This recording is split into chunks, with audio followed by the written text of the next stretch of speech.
अगर आप अपने हमल के तीसरे ट्राइमेस्टर यानी 28 से लेकर 40 हफ्ते के दरमियान किसी भी जेस्टेशन पर हैं, तो ये वीडियो आपके लिए बहुत ज़्यादा इम्पॉर्टेंट है, क्योंकि इस वीडियो में आप जानेंगे कि थर्ड ट्राइमेस्टर में आपको किस किस्म के चैलेंजेस को फेस करना पड़ सकता है और थर्ड ट्राइमेस्टर को ईजीली और कंफर्टेबली गुजारने के लिए आपको क्या करना है। मैं हूँ डॉक्टर सादिया मुमताज़ और आप देख रहे हैं gynae talks. Third trimester start होते ही बहुत सारे जो प्रॉब्लम्स हैं वो अचानक से हमलावर हो जाते हैं। उसमें ये होता है कि एक तो ये वो ट्राइमेस्टर है जिसमें आपका वेट बहुत ज़्यादा बढ़ने लग जाता है और बेबी की ग्रोथ भी ज़्यादा होने लग जाती है। सो एकदम से जो पेल्विक प्रेशर है वो बहुत ज़्यादा फील होता है और स्पेशली वो ख़वातीन जो तो थोड़ी-सी ओबीज़ हैं, उनको ये प्रेशर ज़्यादा फ़ील होता है, क्योंकि साथ ही साथ उनका अपना वेट होता है, साथ ही यूट्रस का और फिर बेबी का वेट और along with that baby water होता है, प्लेसेंटा होता है। तो ये सब चीज़ें मिलकर जो है एक वेट गेन आपके यूट्रस पे, आपकी लोअर बॉडी पे, थाइज़ पे, हिप्स पे और लोअर बैक पे बहुत प्रेशर डालते हैं। सो जब कोई थर्ड ट्राइमेस्टर में ये कहे कि हमें लोअर एब्डोमिनल पेन है या हमें बैक पेन है या हमें थाइज में पेन है, तो definitely that needs to be taken care of.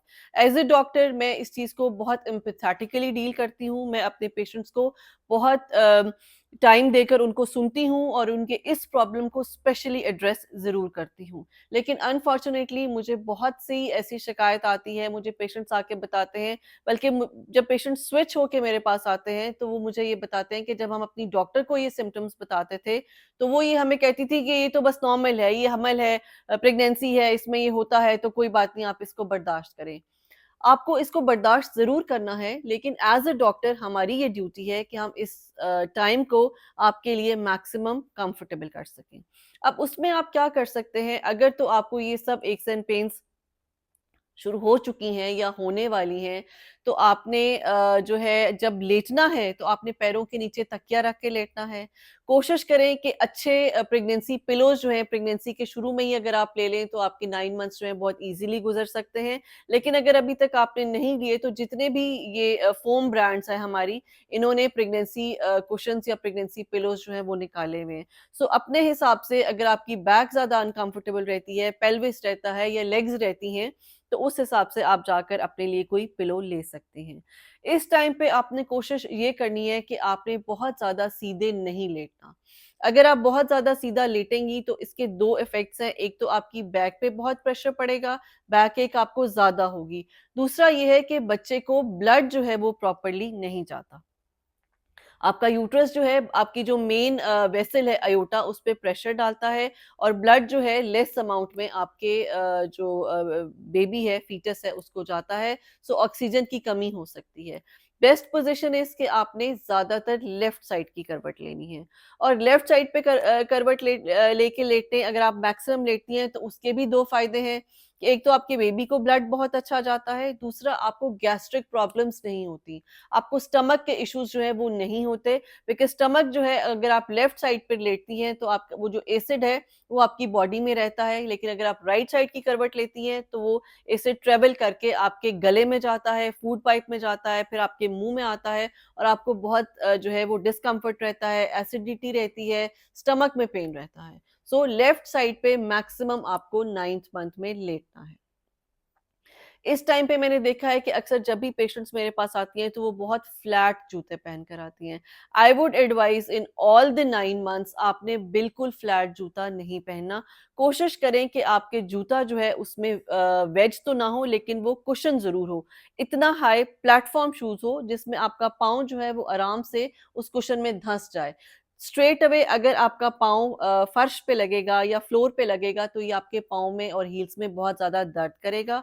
तो ये इसकी जो आसान टिप है पाँव और लेग्स में दर्द से बचाने के लिए, कि अपने जूते को ऊँचा, नॉट हील, द प्लेटफॉर्म शू जो है, जो टो से लेकर हील तक सेम विड्थ का होता है, आपने वो जूता पहनना है। अपना वाटर इंटेक बहुत अच्छा रखिए, 10 से 12 ग्लास पानी ज़रूर पिएँ, इससे आपके टिश्यूज़ हाइड्रेट होंगे, आपकी बोन्स जो हैं वो सॉफ्ट होंगी और अगर आप ये चाहते हैं कि आपकी नॉर्मल डिलीवरी हो तो हाइड्रेशन एक बहुत ही इम्पोर्टेंट पॉइंट है, टिप है, जो आपको नॉर्मल डिलीवरी की तरफ लेकर जा सकेगा।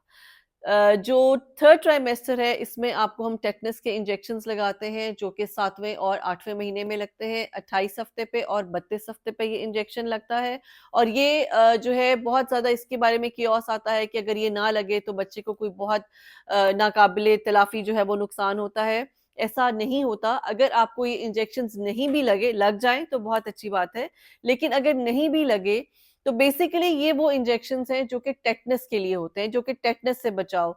पुराने ज़मानों में जब घरों में डिलीवरीज़ होती थी, जब डिसइन्फेक्शन इतनी अच्छी नहीं होती थी, स्टरलाइज़ेशन इतनी अच्छी नहीं होती थी, तो उसके लिए, उसकी प्रिवेंशन के लिए टेटनस के इंजेक्शंस लगाए जाते थे ताकि बच्चे को इन्फेक्शन ना हो। अब फॉर्च्यूनेटली अल्हम्दुलिल्लाह हमारे पास बहुत अच्छे सेटअप्स हैं, हमारी स्टरलाइज़ेशंस बहुत अच्छी हैं। हर हॉस्पिटल में छोटा-मोटा ऑटोक्लेव ज़रूर मौजूद होता है जो कि इंस्ट्रूमेंट्स को स्टरलाइज़ कर देता है। सो टेटनस से बच्चों का काफ़ी हद तक बचाव हो जाता है। लेकिन फिर भी जो है बहुत से डॉक्टर्स भी अभी तक ये लगवाते हैं और बहुत से पेशेंट्स जो हैं वो भी तब तक सैटिस्फाई नहीं होते जब तक कि उनको ये इंजेक्शन ना लगाया जाए। इस ट्राइमेस्टर में हम दोबारा से आपके टेस्ट रिपीट करते हैं, आपका एचबी देखा जाता है स्पेसिफिकली 28वें हफ्ते में ताकि हमारे पास एम्पल टाइम हो कि अगर आप में खून की कमी है, तो आपकी खून की कमी को पूरा किया जा सके।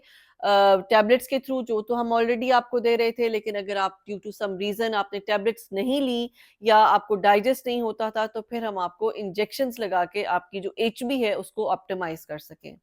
आपका बीपी मॉनिटर किया जाता है, आपकी शुगर मॉनिटर की जाती है बिकॉज़ थर्ड ट्राइमेस्टर बहुत ही क्रिटिकल और क्रूशियल होता है। थर्ड ट्राइमेस्टर तक आते-आते पेशेंट्स कई दफ़ा ये करते हैं कि बस चेकअप करा लिया, अब हम डिलीवरी के टाइम पे ही जाएँगे और ये वो गलती है जो बहुत से पेशेंट्स को बहुत हद तक नुकसान देती है, उनके बच्चों पे बहुत इफ़ेक्ट होता है। 28 से 32 हफ्ते का जो पीरियड है, इसमें कई दफ़ा बच्चा बहुत बुरी तरह से मुतासिर हो रहा होता है और अगर वो टाइमली पिकअप हो जाए तो अगला टाइम हम उसकी मैनेजमेंट कर सकते हैं, उसको इंजेक्शंस लगा के, उसको मेडिकेट करके बच्चे को हम सेफ पीरियड तक लेके जा सकते हैं।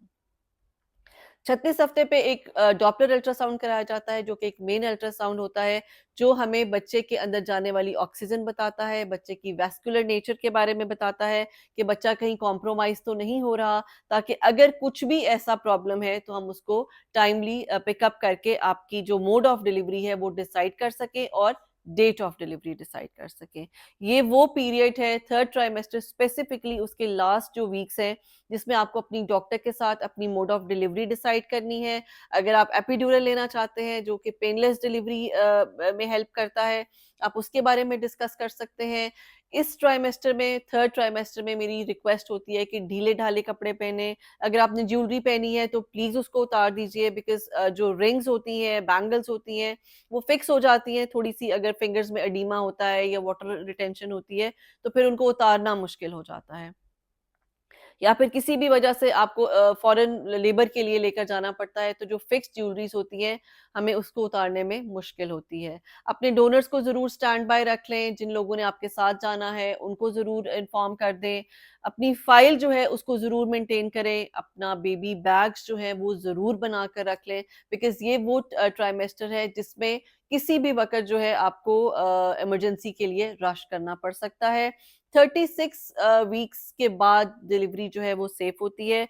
बेस्ट डिलीवरी पीरियड जो है 38 प्लस है। 36 से लेकर 38 वीक्स तक फिर भी कुछ सेफ होती है, लेकिन अगर 36 वीक से पहले अगर डिलीवरी होती है, तो उसमें बेबी को कुछ हेल्थ चैलेंजेस होते हैं, जिसको बाद में ट्रीट करना पड़ता है या बेबी को नर्सरी में रखा जा सकता है। लेकिन अगर आप अपने थ्रू आउट प्रेगनेंसी और स्पेसिफिकली थर्ड ट्राइमेस्टर में अपने डॉक्टर के साथ इन फुल लाइज ऑन हैं, अपने प्रॉपर्ली चेकअप्स करा रहे हैं, तो आई एम श्योर कि आपको और आपके बच्चे को किसी किस्म का कोई खतरा नहीं होता और आपको किसी किस्म का कोई मसला दरपेश नहीं होता। Thank you so much.